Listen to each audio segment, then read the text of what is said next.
kira-kira 15 kilometer. Alah tiket ni murah. Tidur urun tambah 5,000. Nampak. Yang ni kalau situasi ini, iya. Now, cocok dah untuk keluarga. Jadi mana keluarga camping ini.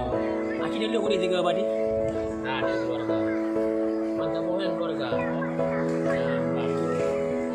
Ya, jadi yang rekan-rekan yang ingin liburan Pak iya. Sana masih naik kena.